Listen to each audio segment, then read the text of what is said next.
Quando a gente falou sobre base de vizinhanças, a gente usou uma construção para, a partir de uma família de subconjuntos, saturar ela no sentido de incluir os subconjuntos que são maiores do que alguém que já está lá, para construir esse novo conjunto que seriam as vizinhanças do ponto X, né? A gente começou com uma base e, usando essa construção, esse novo conjunto era justamente a família de vizinhanças do ponto X. Então, o que eu queria fazer agora é o seguinte: imaginar, e se eu pegar uma família de subconjuntos aí, uma família qualquer, o que essa família tem que satisfazer para eu conseguir construir vizinhanças de X para alguma topologia? Quer dizer, para ser uma topologia, cada ponto tinha que ter uma família de vizinhanças, e essa família de vizinhanças tinha que satisfazer aqueles 5 itens, aqueles 5 axiomas que a gente já está até um pouco cansado. Eu vou listar eles de novo daqui a pouquinho, né? Mas então eu quero saber o que essa família tem que satisfazer para esse novo conjunto gerado por essa família aqui, para ele ser uma família de vizinhanças de X para alguma topologia, né? Bom, só para lembrar, na verdade a gente não chamou com esse nome aqui não, a gente chamou assim. A família que a gente construiu, a gente chamou assim, certo? Só aqui nesse curso que essa notação vale, viu? Se você falar dessa família aqui para alguém, ninguém vai entender nada, a menos que você defina. Então, se algum dia você for usar isso, você define, ok? Então, são todos os subconjuntos de X que contêm alguém dessa família aqui. Lembrando, agora eu não comecei mais com uma base para alguma topologia que eu já tinha, né? Eu não tenho topologia nenhuma e a gente está querendo construir uma topologia, né? E eu gostaria de construir usando uma família de conjuntos e fazendo essa operação aqui para ter uma nova família que potencialmente, né, pode vir a ser as vizinhanças do ponto X, certo? Então, eu vou listar aqui. Então, ó, listei aqui as primeiras 4 propriedades, certo? Eu deixei a quinta de fora, porque ela vai exigir um pouquinho mais de trabalho, mas ela é que liga todas as coisas, aberto, com fechado, com operação de interior, tudo dá certo por causa daquela quinta propriedade, né? Mas ela é que torna mais difícil construir esses sistemas de vizinhanças, porque a gente não se preocupa só com um ponto, a gente tem que se preocupar com como é que são as vizinhanças dos pontos próximos, né? E aquilo lá era um fator complicador na hora de construir esse sistema de vizinhanças, né? Então, eu vou me preocupar primeiro só com essas 4 propriedades aqui.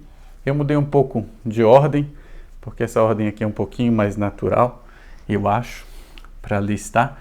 Mas a primeira propriedade é: esse conjunto não pode ser vazio, quer dizer, todo ponto tem que ter pelo menos uma vizinhança, né? A outra propriedade é: toda vizinhança de X tem que conter o ponto X, né? Tem um caso particular dessa condição, que é essa aqui.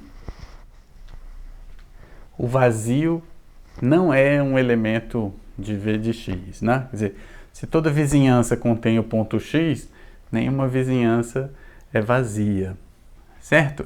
O terceiro item é aquele que diz que os conjuntos grandes estão lá dentro também, né? Então, se você tem um conjunto que está lá dentro, uma vizinhança V, qualquer conjunto maior do que essa vizinhança também é uma vizinhança desse ponto, né? E a quarta propriedade, ela diz que a interseção de 2 vizinhanças também é uma vizinhança, né? Eu só queria chamar a atenção para o seguinte fato: se a gente substituir esse item 2 por essa coisa azul aqui, você tem o que a gente chama de um filtro. Então, esse sistema de vizinhanças é um filtro e cada conjunto do filtro contém o ponto X, né? Eu estou falando isso, você pode simplesmente ignorar essa coisa dos filtros, mas eu estou falando isso porque essas construções que a gente vai fazer não dependem muito dessa propriedade 2 aí. Elas muitas vezes elas estão relacionadas só com, ao invés do 2, com aquilo ali, com filtros. Você pode fazer essa construção para construir filtros. Sei lá se um dia você quer fazer isso, certo? Mas aí quando você for fazer, o professor André falou mesmo disso aqui.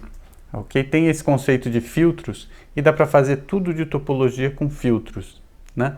Da mesma forma que eu disse que tem um conceito que se chama rede, né? E as redes, elas são uma generalização do conceito de sequência. Você pode falar de convergência de redes, você pode também falar de convergência de filtros. E aí dá para falar de continuidade, de convergência, né? Dá para falar tudo de topologia usando a linguagem de filtros, certo? Bom, então olha só, o que eu quero? Eu quero pegar uma família qualquer, que eu vou chamar desse B de X aqui, e eu quero construir esse conjunto aqui, que eu estou abreviando como sendo V índice X ali, né? Eu quero construir esse conjunto. Como é que esse conjunto é construído? Pega os caras de B, qualquer um que for maior do que ele, você inclui, certo? Então, quando eu construo essa nova família, esse item 3 aqui, ó, ele é automaticamente satisfeito. Não tem dificuldade nenhuma, né? O item 2, para ele ser satisfeito, toda vizinhança de X, quer dizer, todo conjunto aqui, eu quero que contenha o ponto X. Basta que isso seja verdade para essa base, né? Ela ainda não é uma base, tá? A gente está construindo um conjunto que vai ser uma base dessa coisa aqui.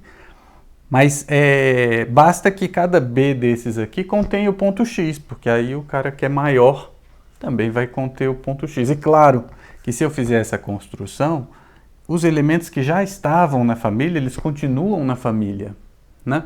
Então é necessário que cada B desses aqui contenha o ponto X, né? E é suficiente também para satisfazer isso daqui, é suficiente que cada B desses contenha o ponto X. Então, esse item 2 também não apresenta dificuldade nenhuma para essa coisa de construir uma base, construir as vizinhanças de um ponto partindo de alguma coisa que virá a ser uma base para essas vizinhanças, né? O item 1 nem se fala, né? Para esse cara aí não ser vazio, o que você tem que fazer é que esse fulano aqui também não pode ser vazio, né? Se ele for vazio, esse outro aqui vai ser vazio também, porque não tem nenhum conjunto que vá conter alguém daqui, porque aqui não tem ninguém, né? Alguém daqui, porque aqui não tem ninguém. Bom, então, essas 3 primeiras condições é muito fácil delas serem satisfeitas, né? Esse conjunto B de X não pode ser vazio. Todos os elementos desse conjunto têm que conter o ponto X. E o 3 já é satisfeito automaticamente pela definição dessa família aqui, né?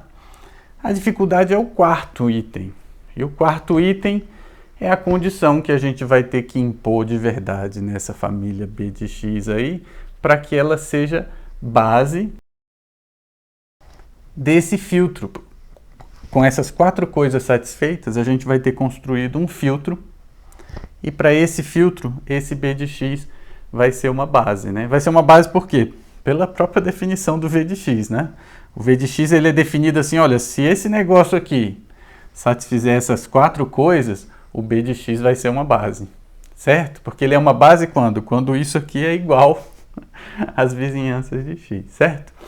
Bom, então a dificuldade é esse item 4, mas ele passa a ser a definição do que é uma base de vizinhanças para uma topologia que você ainda vai gerar, É uma base de vizinhanças para alguma topologia, né? Vai ter uma topologia que esse cara vai ser base de vizinhança.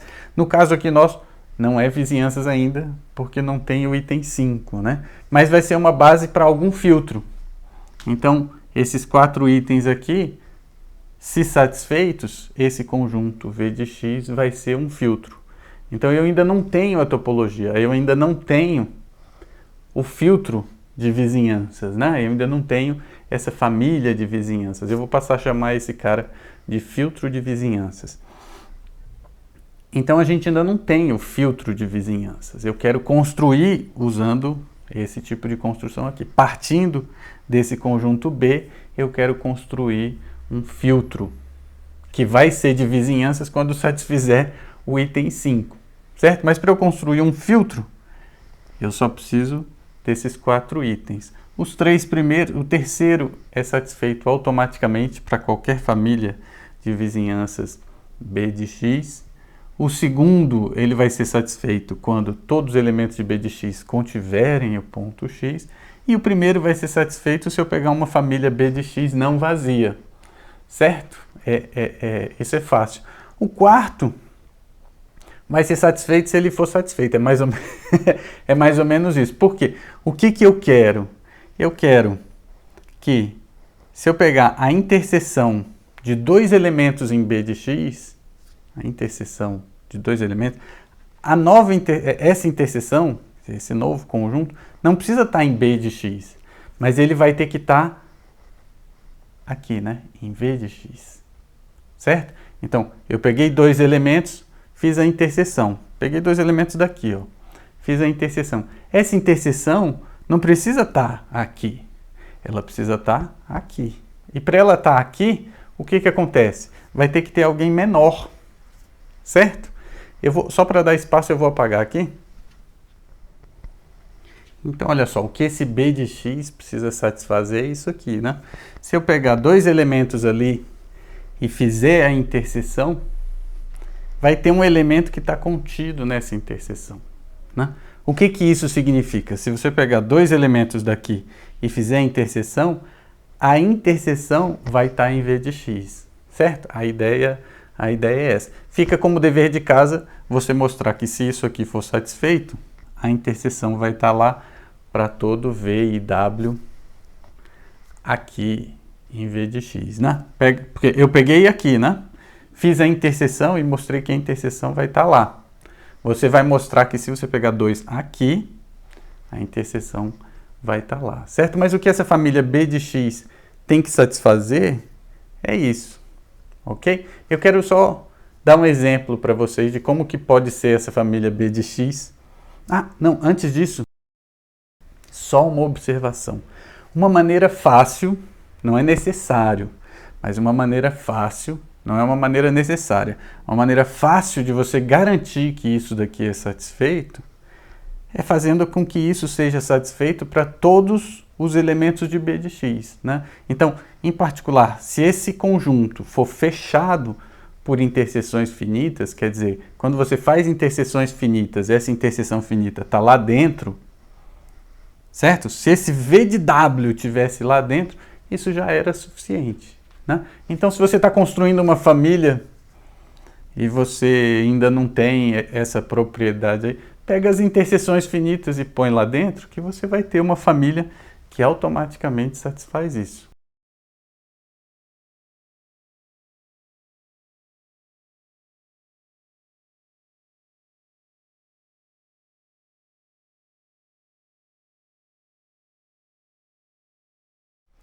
Olha só, estamos em R2, certo? Aí para cada ponto, eu botei para cada ponto eu peguei aqui um ponto lá de R2, e eu quero essa família aqui de retângulos deitadinhos, certo?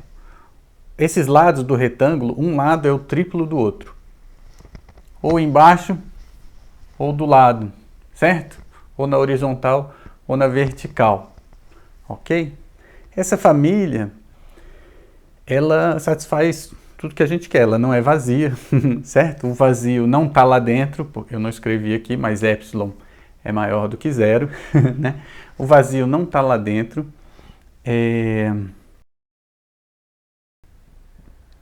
Ela não é fechada por interseção finita. Era o último item, né? Ela não é fechada por interseção finita, porque se eu fizer a interseção de um cara desse aqui com um cara desse aqui, dá, por exemplo, um quadrado, né? Se os épsilons forem diferentes, aí pode dar um retângulo, mas um retângulo que também não tem essas proporções aqui, né? Então, a interseção de dois caras aí, por exemplo, no caso de dar um quadrado, não dá um retângulo com essas proporções, certo? Mas cada quadrado contém um retângulo, né? É quase a bandeira do Brasil de novo, hein? Eu sou patriota.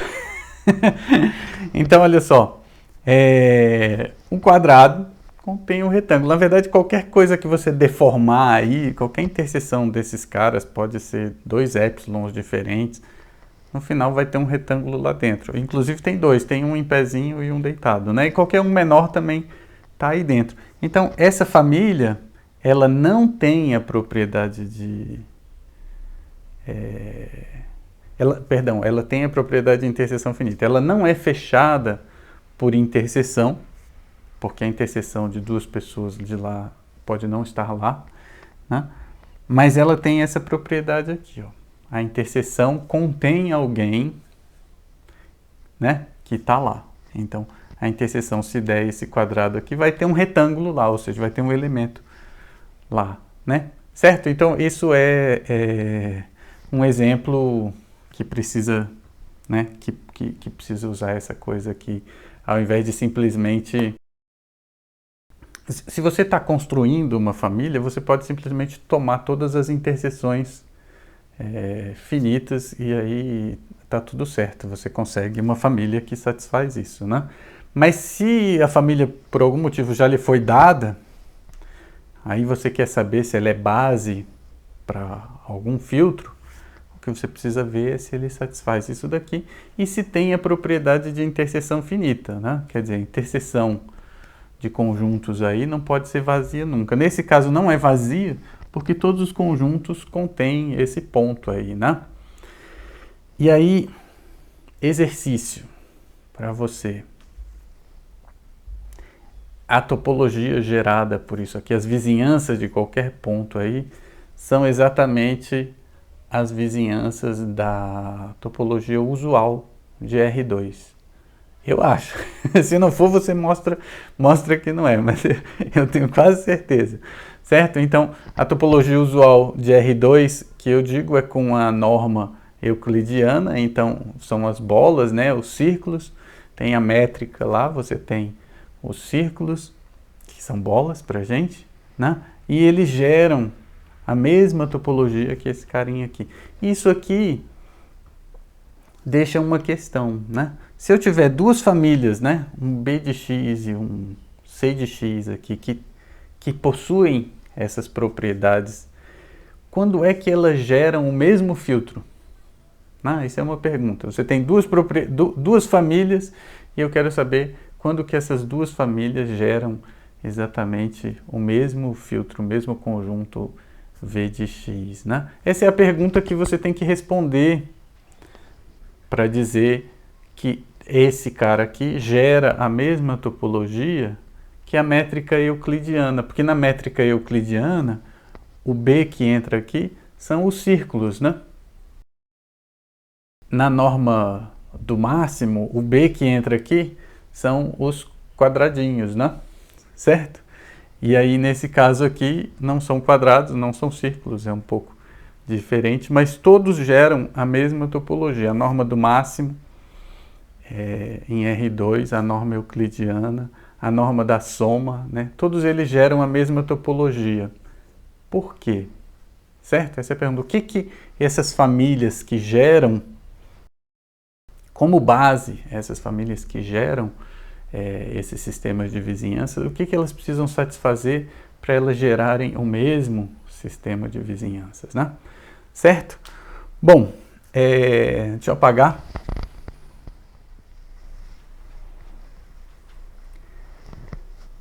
Se essa família tiver contida nessa, a família gerada por essa vai estar contida também. Isso daqui é muito fácil, olha só. Se fosse uma família C que fosse subfamília da família B, tipo assim, era evidente, né? Porque esses caras aqui são os conjuntos que contêm alguém de C. Bom, se contém alguém de C, contém alguém de B, porque é uma subfamília, né? Então esse é fácil. Assim também é fácil, né? Eu vou deixar você pensar um pouquinho aí, mas é realmente muito simples. Isso aqui não tem nada a ver com essa coisa de filtro, de interseção, de contém. Só aquela definição desse V, né? São os conjuntos que contêm alguém dessa família aqui, né? Então são os conjuntos que contêm alguém dessa família aqui, certo? É só isso, né? Bom, isso aqui é muito simples, mas vamos ver como ele é mais útil do que se eu não tivesse esse V ali, né? Por exemplo, imagina que eu tenho a família de bolas de raio epsilon, centrada no zero, lá em R2, por exemplo, que é mais fácil de visualizar, né? Mas pode ser em qualquer espaço métrico. Você tem um ponto, as famílias de bolas de raio epsilon e as famílias de bolas de raio 1 sobre n. Né? Claro que toda família de bola de raio 1 sobre n é uma família de...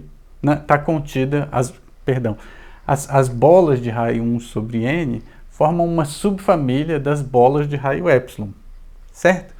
Então, esse é aquele primeiro caso fácil, né? É claro que as vizinhanças geradas pelas bolas de raio 1 sobre n estão contidas nas vizinhanças geradas pelas bolas de raio 1 sobre epsilon. Isso daí a gente já sabia, né? Era muito fácil. Mas o que acontece é que vale a inclusão reversa, né? Então, olha só, vamos mudar os papéis e vamos colocar esse C como sendo as bolas de raio epsilon e o B como sendo as bolas de raio 1 sobre n. Então agora não tem mais a inclusão das bolas de raio epsilon serem uma subfamília das bolas de raio 1 sobre n, mas as bolas de raio epsilon estão contidas aqui, ó. Certo? As bolas de raio epsilon contêm alguma bola de raio 1 sobre n. Então, como isso vale, mesmo não valendo a inclusão, mesmo as bolas de raio epsilon sendo mais bolas do que as bolas de raio 1 sobre n, as bolas de raio epsilon, eles vão estar nesse conjunto aqui. Eu já repeti, já falei isso, né? É porque eu estou gravando muito, toda hora eu não sei mais o que eu já falei e o que eu não falei. Mil perdões. Mas então, as bolas de raio epsilon, elas contêm toda bola de raio epsilon contém alguma bola de raio 1 sobre n. Então, tem essa inclusão aqui. Não teria se não tivesse esse V, mas com o V tem a inclusão. Então, olha só, esse cara está contido nesse, mas esse aqui já estava contido naquele, então eles são iguais, eles geram a mesma topologia, né? Eu estou respondendo um pouquinho o exercício que eu já coloquei ali, né? Certo? Eu queria comentar isso daqui e eu acho que dá para ter um intervalo agora, né?